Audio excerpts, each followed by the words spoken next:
Assalamualaikum warahmatullahi wabarakatuh.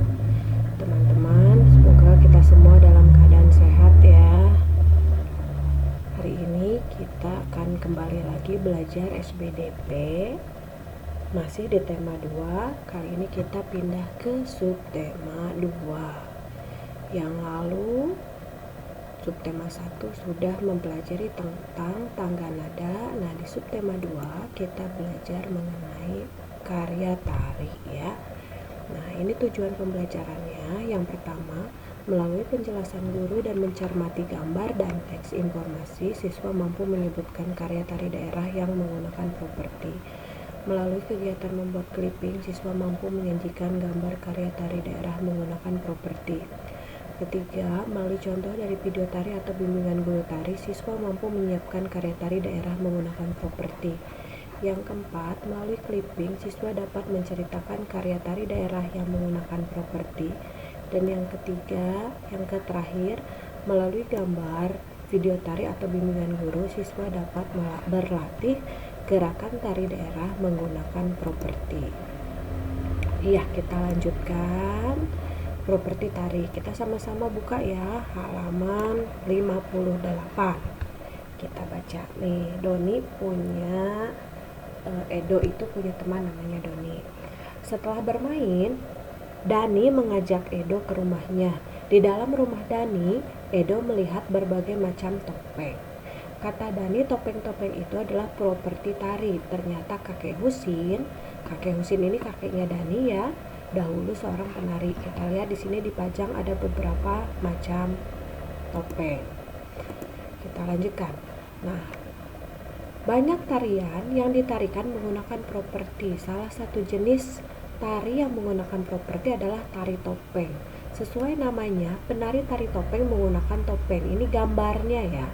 Tari klono topeng. Ini adalah salah satu contoh tari topeng. Di sini di gambar ini terlihat seorang penari sedang menarikan tari klono topeng. Ya, lanjut lagi. Ada nggak tari lain yang menggunakan properti? Ya, ada nggak tari lain yang menggunakan properti? Kita lihat gambar di sini. Ada tari piring dan tari rangguk ayak ya. Ini kita coba diperhatikan gambarnya. Ada propertinya nggak di situ?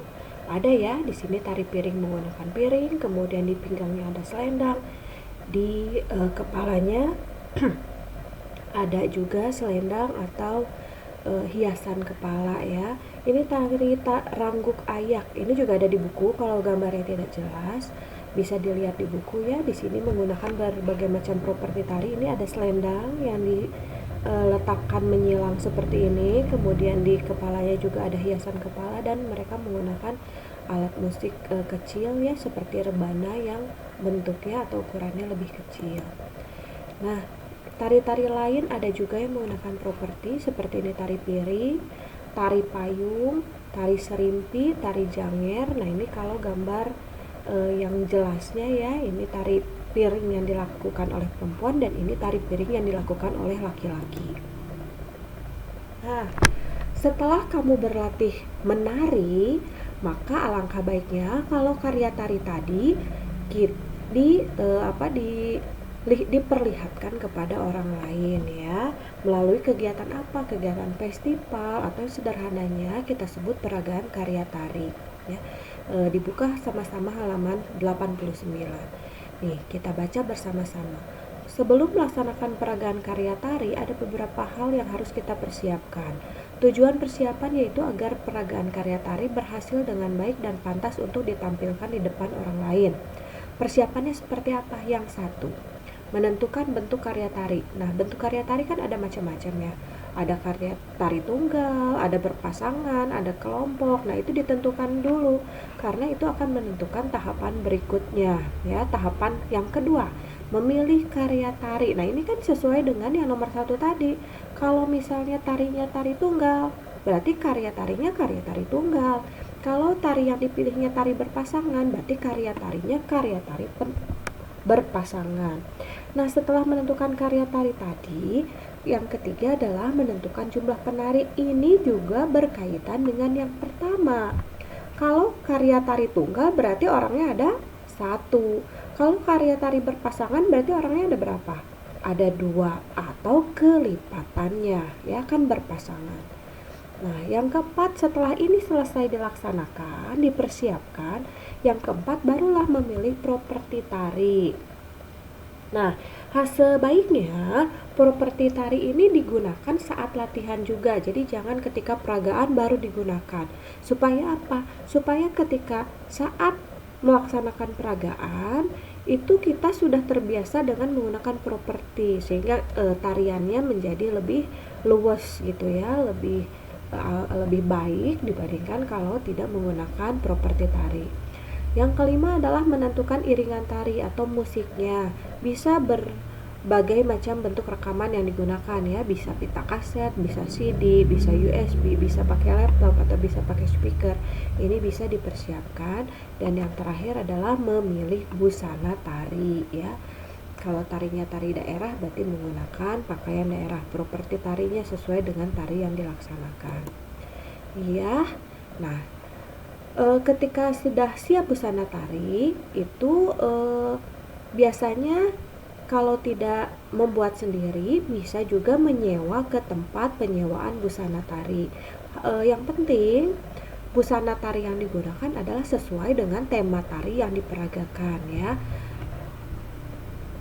Nah, sekarang kalau sudah tahu unsur-unsurnya, coba misalnya kamu akan membuat sebuah peragaan karya tari. Ya, apa sih persiapan yang harus dilakukan? Ya tadi kan ada 5 tahap ya. Nah, bentuk karya tarinya di sini diisi.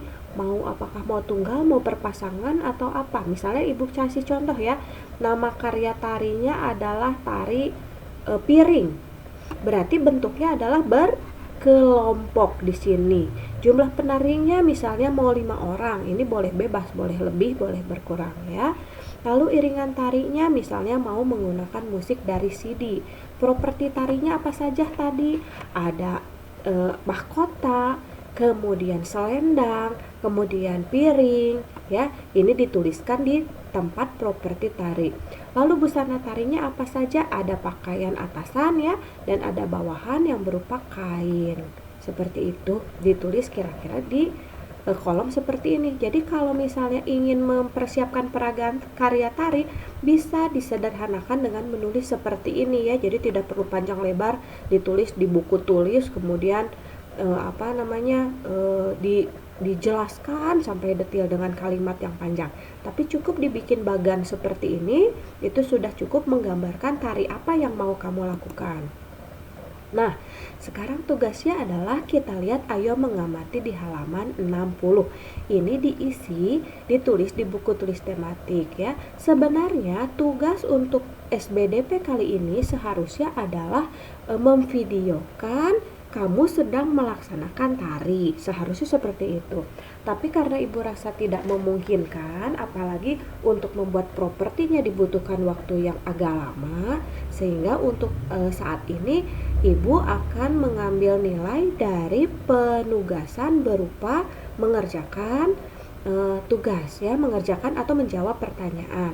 Nah, ini kamu bisa melihat gambar tari piring. Bisa dilihat di buku atau kamu bisa melihat di YouTube atau bisa melihat di Google juga ya. Lalu kamu tuliskan nama properti yang digunakannya apa saja di sini. Kalau tari piring, lalu kalau tari rangguk ayal, apa saja properti yang digunakan. Cukup 3 saja, tidak usah banyak-banyak ya. Ini ditulis di buku tulis tematik. Ya, demikian saja penjelasan dari Ibu. Ibu ucapkan terima kasih sudah memperhatikan. Sampai ketemu lagi di pertemuan selanjutnya ya. Ibu akhiri dengan wassalamualaikum warahmatullahi wabarakatuh.